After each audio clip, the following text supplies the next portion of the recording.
Welcome. Thanks for joining me. Today we're looking at my margin fishing method for catching carp.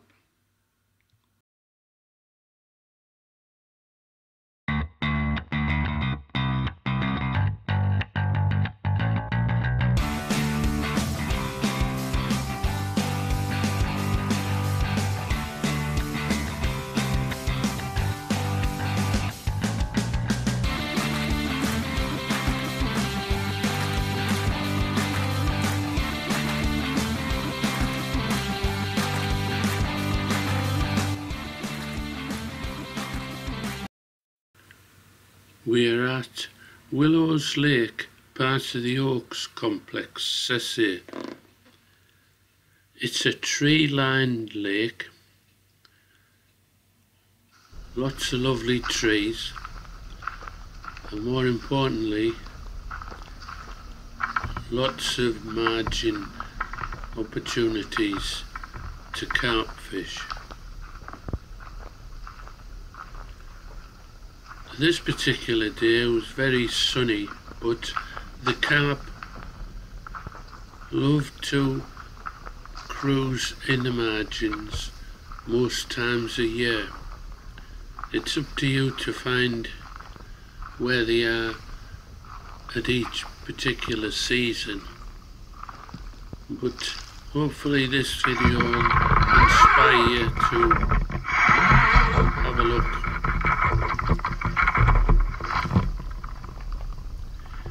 This day the carp were sunbathing,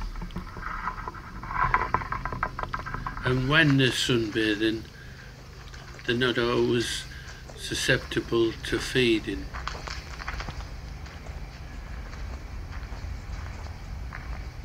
Carrying on our walk at the lakeside, we're looking for opportunities to not only catch a carp, but to safely get it out, land it. Carp safety is paramount importance. So we're looking deep into the bushes, but always with a view to how can we battle the carp and eventually get the carp out of the water.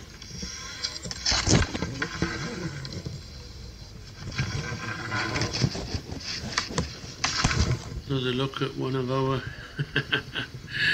carp just basking in the sun. Looks like I spooked that one. Carp do cruise up and down,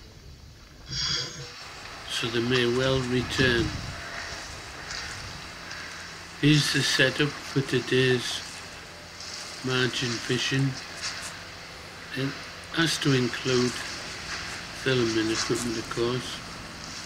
Here you see my trusty rod and reel with a bungee cord for when I'm not close to hand. It's on a bite alarm, set quite loud so I can hear it if I'm at my car.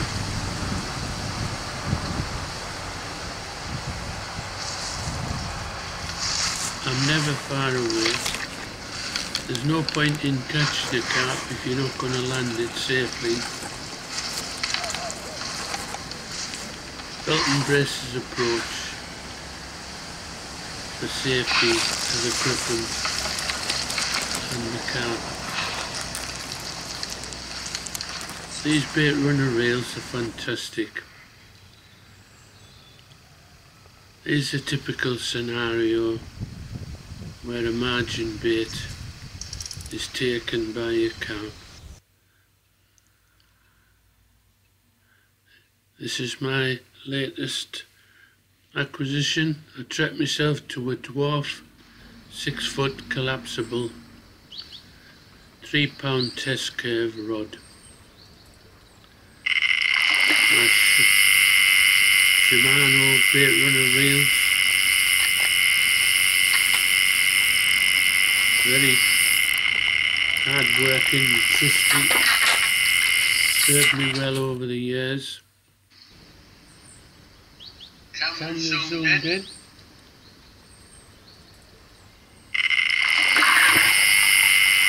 There she goes.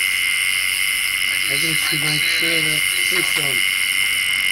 And that's margin fishing. Bit when we're doing it stuff.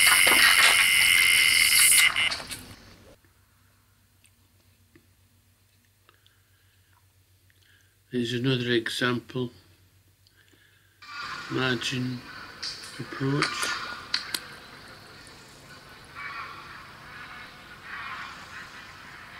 As you see, we're not far out from the bank. Every peg around the lake has the potential to hold carp. It's up to you to go for them.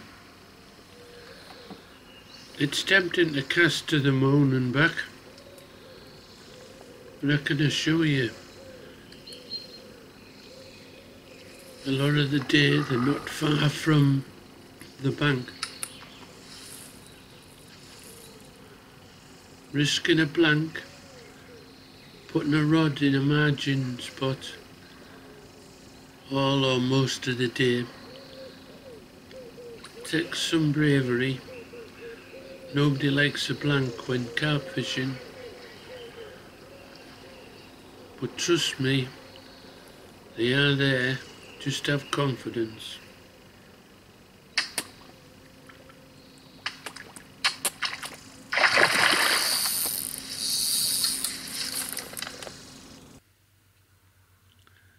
So,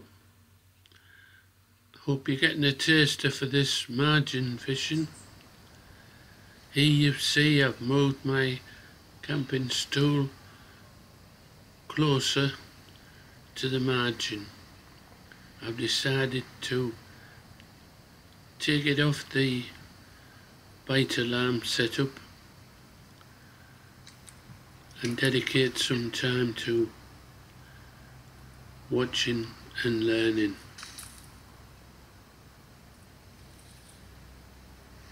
Carp in the area, they've just mugged me. In this instance, I decide to tear the tiger bread in half. When they're shy,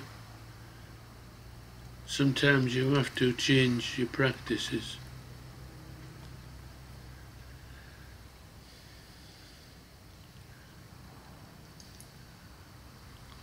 Swing it into position. Now, where do you put it? Well, wherever you put it, you have to be happy that it's in the right spot.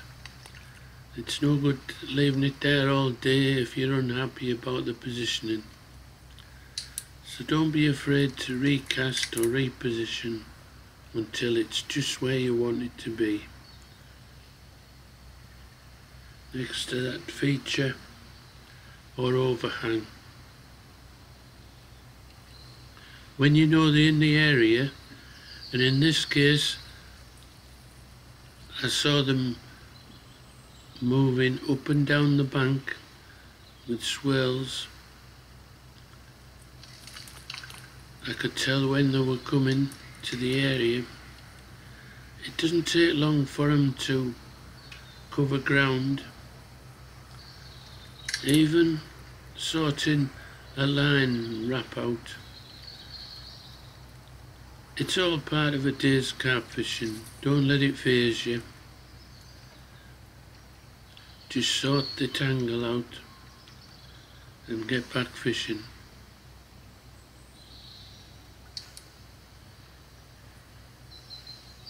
Patience is a virtue in this instance.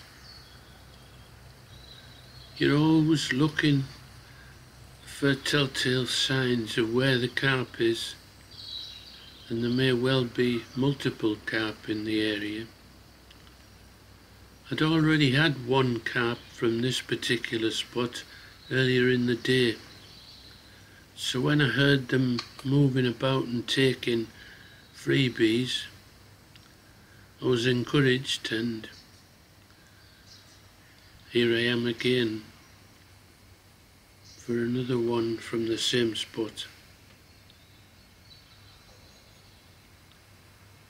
This short collapsible rod, 3-pound test curve, man enough to handle the carp. There's no point in being undergunned in this situation. See the telltale swirls, and we're in.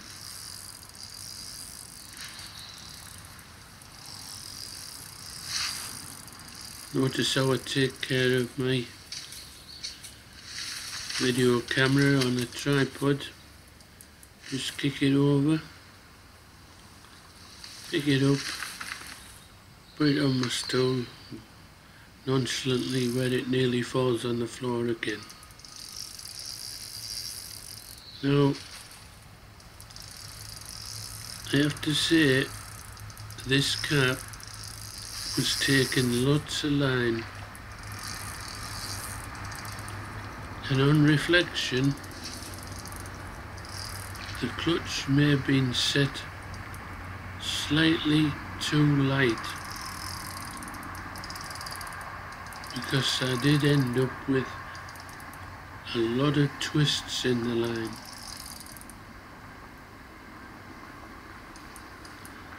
I was taking line, but then it was running out into the lake, which is quite safe, and then back in towards the bank.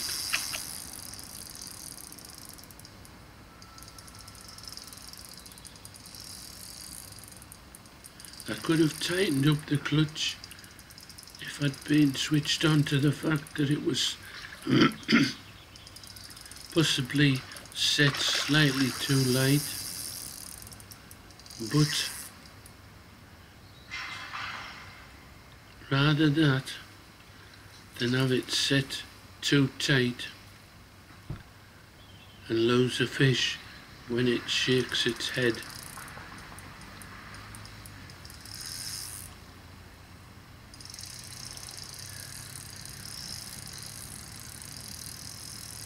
In carp fishing, if I've learnt anything, it's to reduce the variables of losing a fish.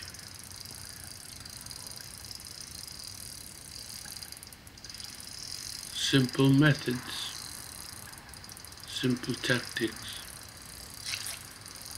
The sharpest of hooks you can get your hands on. A nice wide gape, a decent heavyish line, and a nice rod and reel combo. I would recommend Shimano bait runners.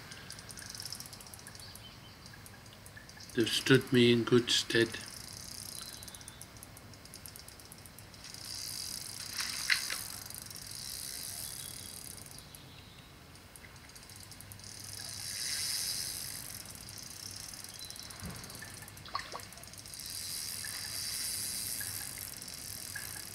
And I just point out the net is at my feet.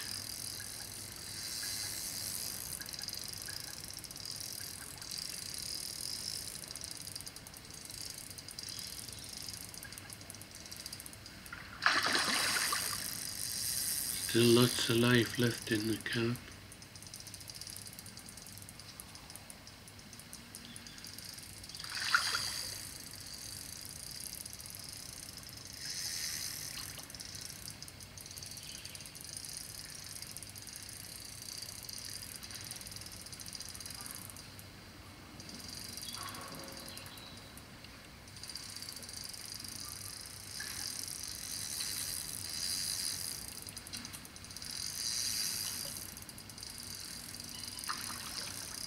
No bullying at any point. Let it run if it wants to, and then take line when you can. Eventually you will get it to the bank close enough to net.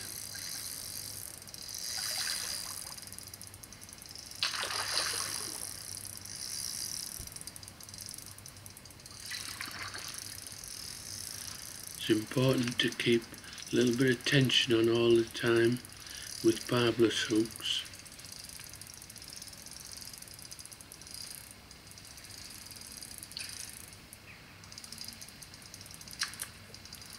I'm very pleased with the 6-foot dwarf rod from Nash.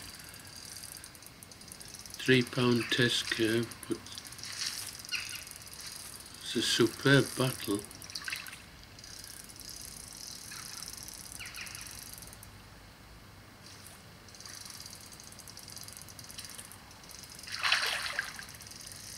I hope this is encouraging you to try closer in the next time you go to a lake.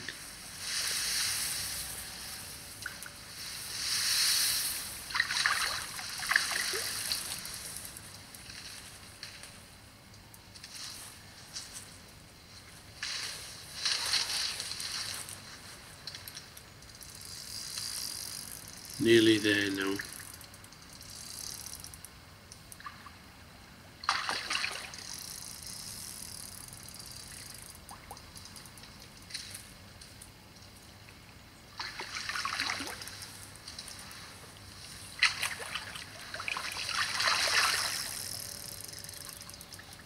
It turned out to be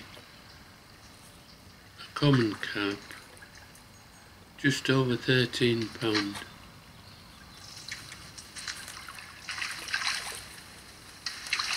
Super fight. There it is. Thanks for watching. Join me again soon.